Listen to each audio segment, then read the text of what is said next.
नमस्कार, मैं हूं आपके साथ रोहित। चीन और भारत के रिश्ते अब सुधरने वाले नहीं हैं। ऐसा इसलिए कहा जा रहा है कि दोनों देश एक दूसरे को नीचा दिखाने के लिए अब बहुत आगे निकल चुके हैं और अब दोनों देश एक दूसरे को हराने के लिए रणनीति बनाते हैं, ना कि दोस्ती की। अभी पिछले हफ्ते लद्दाख में दोनों सेनाओं की बात हुई, लेकिन भारत की मांग को दरकिनार करते हुए चीन अधिकारियों ने कहा कि भारत लद्दाख में जगह खाली करे। इस बात से समझा जा सकता है कि हालात क्या हैं। इस बार भारत चीन से मुकाबला करने के लिए कई रणनीति पर काम कर रहा है और सफल भी हुआ है। उसी कड़ी में भारत अब चीन को उसी की भाषा में जवाब देने की तैयारी शुरू कर चुका है।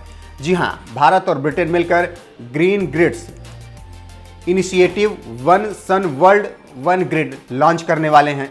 इस पहल की घोषणा 3 साल पहले पीएम मोदी ने की थी। लॉन्चिंग के लिए मोदी संयुक्त राष्ट्र जलवायु परिवर्तन कॉन्फ्रेंस के 26वें सत्र में हिस्सा लेंगे। नवंबर के पहले हफ्ते में ग्लासगो में होने वाली इस कॉन्फ्रेंस में दुनिया भर के नेताओं का सम्मेलन होगा। यहीं पर मोदी और जॉनसन ओसोवोग लॉन्च करेंगे। जानकारों की माने तो ये भारत का चीन को सीपैक पर जवाब है। अब हम बताते हैं कि ये क्या है। ये तो आप जानते ही हैं कि सूरज डूबता नहीं है, क्योंकि पूरी दुनिया में कहीं ना कहीं सूरज चमकता ही रहता है। इसी को देखते हुए भारत ब्रिटेन सोलर एनर्जी को तैयार करेंगे।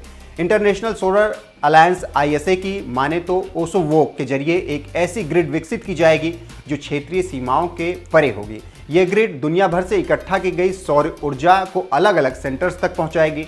इस पहल का नेतृत्व ISA, भारत सरकार और वर्ल्ड बैंक करेंगे। तीनों के बीच MOU साइन हो चुका है।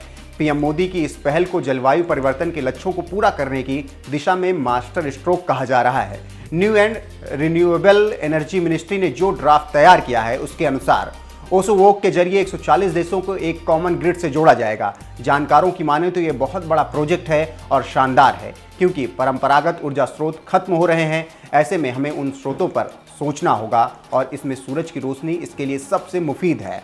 इसके जलवायु परिवर्तन का खतरा तो कम होता ही है, अन्य प्राकृतिक संसाधन भी बचाए जा सकते हैं। सोलर एनर्जी का पूरा फायदा उठाने की कोशिश भारत के अलावा कई देश कर रहे हैं। ऑस्ट्रेलिया की एक कंपनी पहले सिंगापुर में और बाद में इंडोनेशिया में सोलर एनर्जी सप्लाई करने की योजना बना चुकी है। कंपनी दुनिया का सबसे बड़ा सोलर फॉर्म में सबसे बड़ी बैटरी बना रही है। जानकारों की माने तो ओसोवोग का एक अन्य पहलू भी है। चीन जैसे कई देशों ने दूसरे देशों में इंफ्रास्ट्रक्चर प्रोजेक्ट शुरू किए हैं। भारत ज़्यादातर व्यापारिक संधियों का हिस्सा रहा है, मगर ISA और ओसोवोग के जरिए वो नेतृत्व करने की स्थिति में आना चाहता है। भू राजनीतिक दृष्टि से यह रणनीति शानदार है, मगर तकनीक के लिहाज से अभी इसे परखना बाकी है। बैटरी और स्टोरेज टेक्नोलॉजी सस्ती हो रही है, ऐसे में सोलर पावर के ग्राहक बढ़ रहे हैं। इसीलिए ये रणनीतियाँ पूरी तरीके से तैयार की जा रही हैं।